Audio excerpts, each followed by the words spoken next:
जय महाराष्ट्र मंडळी, आताची एक ताजी बातमी। शिवसेना उद्धव बाळासाहेब ठाकरे यांच्या पक्षाला सर्वात मोठा दिलासा। एकनाथ शिंदेंना जबर धक्का। गेल्या काही दिवसापासून बॅकफुटवर गेलेले एकनाथ शिंदे यांना अजून एक धक्का आणि उद्धव ठाकरे यांचं जे जुनं वैभव होतं ते पुन्हा मिळणार। शिवसेना पक्षचिन्ह या संदर्भात सर्वात मोठी बातमी आपण बघणार आहोत। चॅनलवर जर तुम्ही नवीन असाल तर चॅनल सबस्क्राइब करून बेल आयकॉन प्रेस करा, म्हणजे रोज नवनवीन राजकीय तथा इतर घडामोडी तुम्हाला बघायला मिळतील। तर आपण सुरुवात करूया। नेमकं ठाकरेंना कोणता दिलासा मिळालेला आहे? गेल्या काही दिवसापासून सुप्रीम कोर्टातली सुनावणी 1 महिन्यापासून थांबली होती। त्या अगोदर 1 ते 1.5 वर्ष सुनावणी झालीच नव्हती। त्यामुळे शिंदे गटाला जे काही मिळवायचं होतं त्यांनी निवडणुकीमध्ये शिवसेना पक्ष आणि चिन्ह घेऊन मिळवलं, परंतु आता सत्याचा विजय होताना दिसत आहे। अनेक ठिकाणी जे सुप्रीम कोर्टाचे मुख्य न्यायाधीश आहेत भूषण गवई, हे महाराष्ट्राचे सुपुत्र आहेत। त्यांच्या अधिपत्याखाली हा निर्णय लवकरच येणार असून त्यांनी काल जो महत्त्वाचा एक निर्णय घेतला ते म्हणजे तेलंगणातील जे आमदार काही त्यांनी पक्ष बदलला होता त्यावर त्यांनी एक भूमिका स्पष्ट केली की अशा दलबदलूंना लवकरच चाप बसला पाहिजे, अन्यथा लोकशाही हे राजकारणी संपवतील।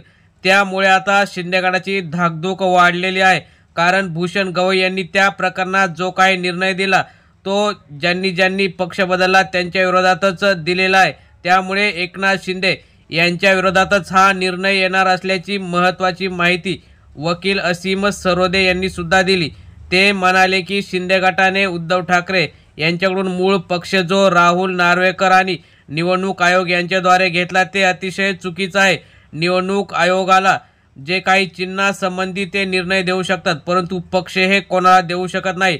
पक्ष हा त्या व्यक्तीचाच असतो ज्यांनी पक्ष स्थापन केला, परंतु निवडणूक आयोगाने जे चुकीचं धोरण अवलंबलं आणि चुकीचा निर्णय देऊन पक्ष एकनाथ शिंदेंना दिला ते सुद्धा चुकीचं सुप्रीम कोर्ट ठरवेल, असं असीम सरोदे यांनी सांगितलं।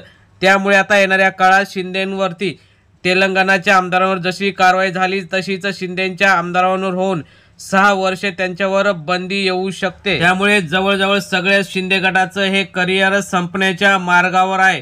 तसेच जर कारवाई न होता हा शिंदे गट भाजपामध्ये विलीन झाला तरच त्यांची आमदारकी आणि राजकीय करिअर वाचू शकतं। त्यामुळे भाजपाने शिंदेंना कशा प्रकारे कोंडीत पकडलेला आहे ते आपण बघू शकता। त्यामुळे भाजपाची सुद्धा ताकद वाढेल, उद्धव ठाकरेंना त्यांचं पक्षाने चिन्ह मिळेल। त्यामुळे राज्याच्या राजकारणात पुन्हा एकदा मोठा राजकीय भूकंप होणार आहे।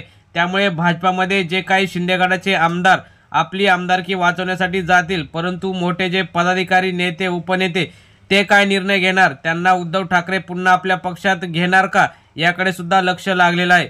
मित्रांनो, तुम्हाला काय वाटतं? उद्धव ठाकरेंनी त्या जे काही पदाधिकारी मुख्य नेत्यांच्या खाली आहेत त्यांना आपल्या पक्षात घ्यावं का?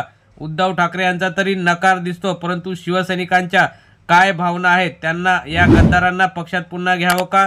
तुम्ही तुमच्या प्रतिक्रिया कमेंट बॉक्समध्ये जरूर कळवा। धन्यवाद। जय हिंद, जय महाराष्ट्र।